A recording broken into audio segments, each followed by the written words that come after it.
everybody, it's Bunny, and today I'm going to be doing one of my paranormal vlogs. And first of all, I just want to say thank you to everyone who is my subscriber or viewer who likes my paranormal vlogs and hasn't seen me post one lately. I'm going to be talking about the Ouija board today, and I actually intended to do this vlog like 2 weeks ago, and then I totally lost my voice for like at least a week. And so everything on my whole YouTube page has been backlogged. But first of all, I have to give a quick shout out. I love when people who are interested in the paranormal find me here on YouTube and share their stories with me. And I am just crazy about this girl's channel. She's been posting a lot of videos to my paranormal forum, but her name is Court Leaks. Seriously, she has got amazing skills to see and communicate with the dead. She has experiences all the time, and she's just great at telling her stories. They're always so interesting, and the greatest thing is she posts them often. So please go subscribe to her. Check out her channel. I'm definitely putting a link to it in the down bar. I just learned it's called a down bar. I always thought it was just the info box. But anyway, so today I'm going to be talking about the much tabooed subject of the Ouija board. And, Ouija board is definitely something that just has tons of controversy swirling around it. Tons of people just think it's like absolutely trafficking with evil, and like if you touch one, you're gonna instantly explode, and like I would never ever discredit anyone's paranormal story. Never ever. So what I'm about to say, seriously, please don't let it offend you. But there is nothing about this piece of cardboard in itself that's evil. No. Now, I 100% believe that you can have an entity around you or in your home or, you know, anywhere where you might be investigating, and they may already be demonic, they may already be evil, but is just touching this board and using it going to instantly bring evil to you? No. Like, I just can't. I don't know. I've never had that experience. So, thankfully. I mean, I don't want that experience. I am going to just brief y'all on really quick history about it, because I think that that's where a lot of the fear comes from, is people just really don't know. This is just like a traditional model of the Ouija board. There's lots of different names for them. Ouija board, talking board, spirit board. Ones that I like a lot are, and I've seen them only in New Orleans, and the ones that I've made, but they take handkerchiefs or cloths and put, you know, the basic alphabetical and numerical characters that you need, but that is a lot more functional for me personally, taking to investigations. Do I want to take this giant piece of board, or do I want to take a little handkerchief that I can fold up, you know, and put in my pocket? Or I've even worn them as a headband. Seriously, Ouija headband. What's up with that? Ouija is actually a yes board. That's really what that means. Because oui in French means yes, and ja in German means yes. This was actually invented in the late 1890s by a businessman. I've read it both ways. Some people say he was a lawyer, some people say he was a businessman. But one of the things that I always have to do when I really think about anything in life is look at it in its historical relevancy, and like I'm really big into history. So everything kind of has a purpose in the time that it was created. And mostly this became very popular in the US during World War I. And that's because, think about it, it was a very impacting time. Lots of people were losing loved ones. Lots of people were having, you know, sudden loss. And in anything like that, there's always going to be people who are trying to contact, you know, their loved ones that are dead. So that is really when Ouija boards came to light. Now, the other thing that I'm just going to say right off the bat, in the paranormal investigating world, I by no means would credit this as like the greatest tool that you can use.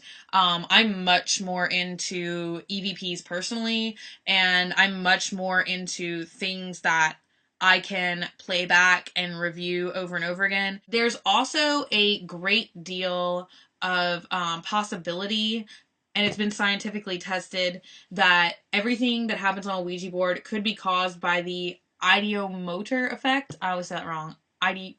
Ideometer effect. I'm from the South. We say things strange. Sometimes if you sit really, really still, I mean, I have like the caffeine shakes all the time, but your hand has your pulse. You know, you can take your pulse in your hand. And so no matter what you do, no matter how still you try and be, like your hand is still naturally going to move. Also, you know, you're always going to have a jokester in the crowd. You're always going to have somebody who's like desperately wanting the answer to be this or that or spell this or that. So, you know, I mean, as honest as I can be with the sessions that I've used this tool, you know, can I 100% vouch for everyone I've ever used this with? No. If you don't want to spend $22 on the Parker Brothers version, you can make your own. Seriously, I've made Ouija boards over the years out of everything, like pizza boxes, pieces of cardboard, you know, just whatever is lying around. Because this is called a planchette. And this is the traditional shape of a planchette. But honestly, you can use any lightweight clear glass, like a shot glass. So now my most interesting experience with a Ouija board actually happened pretty recently. I traveled with one of my best friends. He's like my brother. We've been best friends for like 18 years.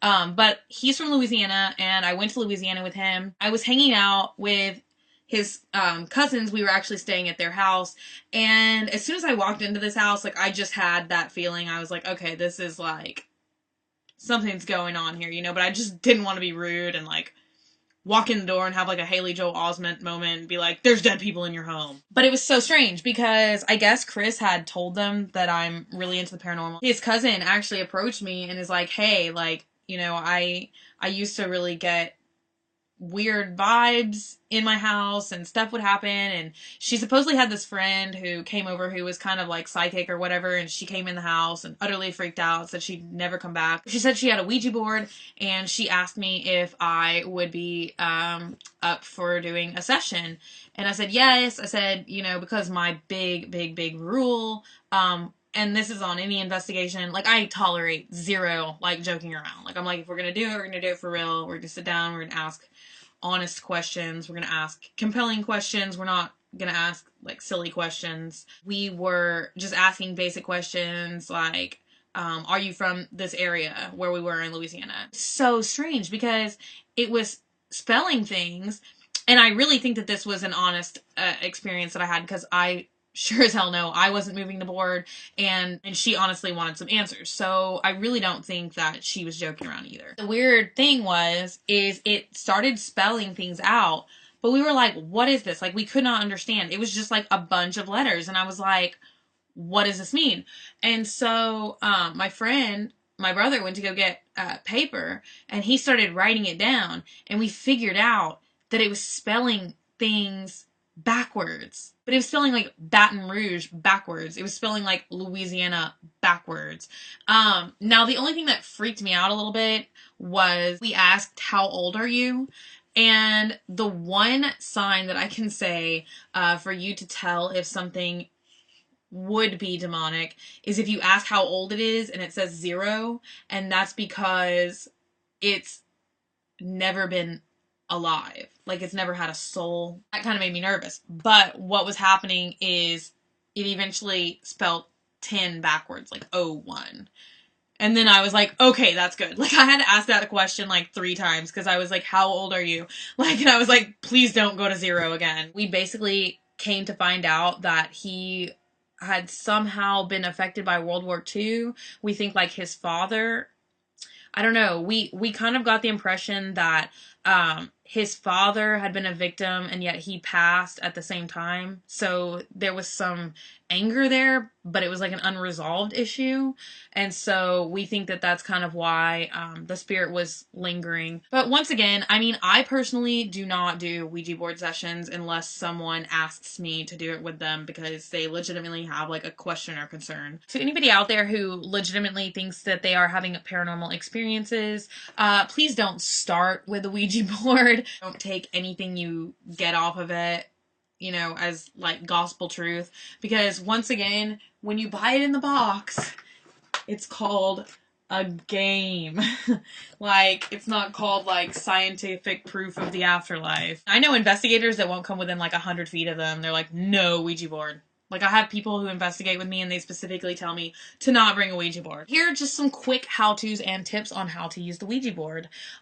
First of all, patience is key. Like, do not expect it to move immediately. It will not happen. Generally, my rule is before I ask another question or repeat the question, I wait 1 minute for it to start moving at all. And I mean, most of the time, when I feel I'm getting legitimate responses, it moves slow. Second of all, is with any paranormal investigation, you only want to ask serious questions because, once again, if it's a malevolent spirit and it's already there, just making fun of it, teasing it, taunting it, asking it ridiculous questions is only going to make it worse. Challenging it is only going to make it worse. My best advice is to stick with, very basic questions. What is your name? How old are you? Where did you come from? Why are you here? Are you content here? Are you malcontent here? Things like that, just to kind of get a feel for who it is that you may be dealing with, and what they may be wanting from you. Lots of times it is my pure belief that there is energy, there are spirits here that all they want to do is communicate. They want their presence to be known. And they will try all kinds of things to make their presence known. And sometimes it just ends up frightening people. Sometimes it ends up like seeming malevolent, but it's really not. They just want attention. Ghosts are people, even though they're dead people. And you wouldn't like being ignored, would you? Neither do they. And then at the end of every session, just to make sure that I haven't upset anything, I always thank them for their time, thank them for their responses, and you always want to say goodbye, and that's what the goodbye is down here for. You move the planchette to goodbye, and that's supposed to close the session. So, as usual, please take a moment to subscribe. I hope this video was okay, and for everyone who's asked me to do a vlog about the Ouija board, I hope that this is what y'all were looking for. If anybody else has any questions about the Ouija board, I'll be happy to answer any further questions, or if anybody's had any experiences with the Ouija board, please share them with me. You can video response them, comment them below. If you don't want other people to know, feel free to PM me. I read every message that I ever get, and I appreciate them all. And you can also follow me on Twitter. You can ask me questions there, follow me there, whatever you want to do. I am pretty vacant, and I'll put my name right down here. And I will see you guys later. Bye.